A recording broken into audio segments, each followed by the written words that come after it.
進黨不是很愛當管黨，对阿管賴清德詢問，民進黨真的很會跳梁小丑，沒必要停了，就是管不動了。現在拿館長沒轍，他要拿館長有轍，他們會下手嗎？民進黨不倒，兩岸絕對不會好。兩岸認知是兩岸交流地圖，沒有正確的認知是交流不了。民進黨樹立了一堵綠色的高牆，因為交流本身對民進黨是有害。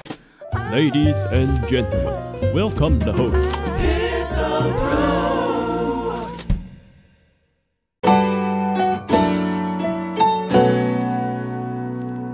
這一次館長到大陸去跑的點非常的多，包括去北京、山東、廈門、漳州，相當於是把幾個行程全部都串在一起。整個中國大陸的平台48億流量，那很替阿管高興啊，代表他已經成為一種非常高強度的旋風。我認為大陸這邊很明顯的，不管在 G 端、B 端跟 C 端，它是全面的一個共鳴的狀況。G 端開綠燈放行之外，甚至給予一定程度的加碼，包含 CCTV。央視都給予相當程度的報道。B 端的合作是更加的踴躍，因為官方不僅開了綠燈，還開了快速通道。再來，我們可以看到 C 端的瘋狂，合照的量能多麼的誇張。說實在，這個已經有一點中華假抗歌的味道了。我認為館長在華人的市場，他有一天會變成兩岸第一網紅，因為他能做的事情不是一般大陸網紅能做的事情。阿管是把政治跟戶外直播掛鈎，還可以偶爾來個幾句。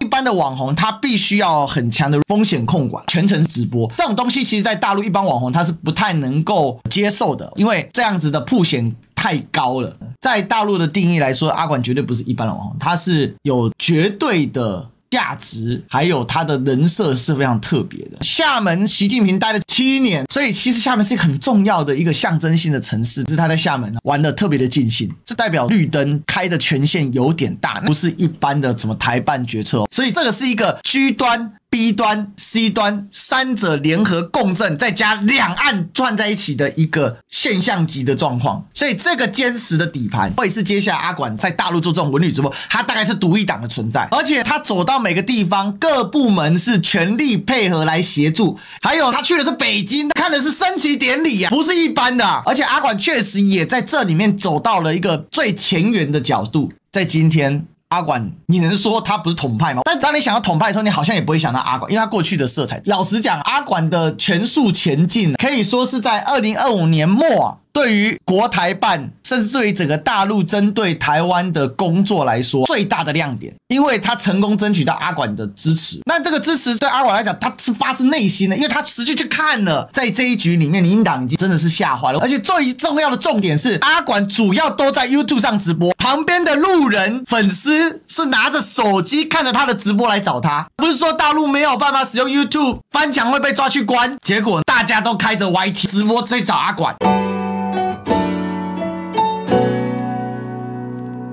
阿管這一次他去天安門被檢舉到下架，肯定是有人害怕他，因為館長他是海軍陸戰隊中華民國國軍裡面的精銳，而且他是自願役退伍。當年我從軍，精神標杆，永遠忠誠。還有當時受到蔡英文對他軍旅生涯的一種高強度的肯定，所以阿管他有很高的政治價值。這也是為什麼在2025年的今天，我一直講是個大的變局，我們每個人都在這個局當中。但是我覺得阿管是非常令人敬佩的，他不是一個讀歷史的人，他感受到了歷史的脈動，他的勇氣啊、擔當跟一往無際。像我們讀歷史的人，我們有很衝，可是我們還是會想着如何的減少風險。但對阿管來講，風險就是創造榮耀。其實每個人能做的事情是不一樣的，所以我們應該用不同的方向來努力。最後，我覺得大陸的 G 端也是完全的放手讓他去做，但內部的溝通協調、中文牌肯定是很多，可是這樣的一個大勢之力，確實是讓人家看到，如果他沒做這些事情，兩岸現在的態勢依然是被最近這一系列陸委會做了非常多很壞的事情所綁架當中。譬如公務員去港澳，他也要求要強加審查，要登記。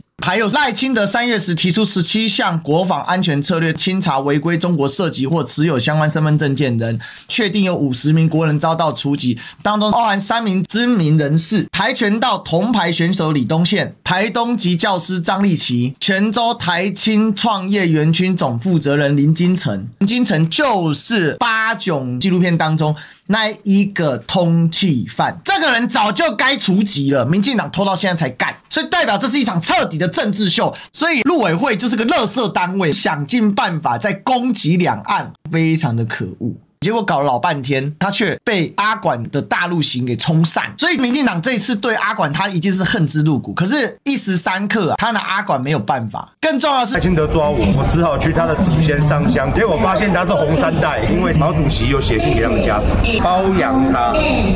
所以賴清德是真正的紅三代。這事情也讓民進黨破防，阿管就 po 了一張他去看賴氏中心，你可以看到，只是用了一個 P 圖把中分頭加上去之後，發現非常像賴清德。這件事情，民進黨氣到不敢講話，館長附中要幫賴清德尋根，民進黨冷回，跳梁小丑沒必要評論，笑死唄。那吳崢是不是小丑中的小丑？不是很愛當館長？我告訴你，就是管不動了。現在拿館長沒轍，他要拿館長有轍，他們會助手會罷手嗎？然後更好笑的是，立法院榮譽顧問3Q 哥陳柏惟啊，同姓而已啦。你英國也可以弄個 Michael 宗祠，以後 Michael Jackson 跟 Michael Jordan 要回英國祭拜，這樣像話嗎？馬上被徐小新吐槽 ，Michael 是名字不是姓。我的天，這個青鳥團除了鬧笑話之後，還做什麼東西？愚蠢到爆炸。所以各位，民進黨面對阿管會破防到這種程度，這是一個非常可笑的事件。而且館長這件事情已經開始在往台灣的政治的方向擴散跟蔓延，這也是民進黨現在的焦慮感。2025年3個政治事件標誌着民進黨抗中牌的徹底失敗，大罷免大失敗，館長首次登陸的旋風，還有鄭麗文當選中國國民黨主席。假設還有一個事件，我也想約國昌老師去深圳玩。過去黃國昌是台獨分子，而且黃國昌還在台獨黑名單裡。可是你看黃國昌開始說保護對等尊嚴，不排斥跟習近平見面，現在回來館長開始拋出這樣的橄欖枝，代表抗中牌失敗的範圍擴散到整個非綠的一個輿論場裡面，所以其實這是一個風向的帶動，其實就是兩岸要和解。兩岸和解的基礎，兩岸一家親，更上層就是兩岸的9·2共識，再上去兩岸的一中憲法，那這樣子台海就會有一個和平嘛。這件事情非常的重要，而這裡面推動這一系列變化的，有的時候時也命也運也勢也，那誰在的那個位置，他願意做這個選擇？所以我說阿管是勇氣跟大無畏。賴政府一直在推動兩岸脫鈎，那北京則要把連結給固住跟互助，來互相抵消。有趣的是，透過非常便利的網絡，它可以直接繞過民進黨政府來進行這樣的工作，而這裡面最大的介質就是館長。大陸對台舉措連發是打組合拳嗎？國台辦直接說有責任增進兩岸同胞福祉，一連串的舉措包括設立台灣光復紀念日，公布便利台胞入境新政，舉辦聯合國成立80週年國際學術研討會，國台辦新增發布會頻率，新華社播發3篇中台文署名文章，公安機關立案偵查台獨頑固分子沈伯洋已經通緝了嘛？它其實就是整個串聯起來。所以為什麼阿管會那麼感動？因為大陸政府是真的很有心在推進友善交流這件事情。所以現實的狀況，民進黨現在已經毫無能力去阻止這一波由阿管所串聯起來的對抗中牌發起的一個絕地的衝鋒跟反攻，也讓民進黨現在做起來非常的痛苦。所以未來我們會看到館長更多的到大陸去旅遊，而且每一次旅遊帶來新的畫面、內容、新的視野。您覺得和平的契機在哪裡？我覺得和平的契機在於兩岸必須全開放。大陸這邊我們過來沒有問題，台灣這邊也需要開放，因為我們接近10年的時間，兩岸已經形成一個天然屏障。首先要恢復一個交流的機會，因為人跟人見面會有感情，人跟人見面會互相了解。當局者他現在鎖住了，所以第一件事情是必須把這個門打開，讓大家互通，因為大家太久沒有互通了，這是一個最關鍵的點。沒有互相了解，你一定只有仇恨，這是關鍵嘛。所以我之前講了，兩岸認知是兩岸交流的第一步，沒有正確的認知是交流不了。民進黨樹立了一堵綠色的高牆，所以民進黨是沒有辦法開放的政黨，這是是一個非常直白的一個問題，而這關鍵就在於說，交流本身對民進黨是有害，而對台灣是有利，所以民進黨不倒，兩岸絕對不會好。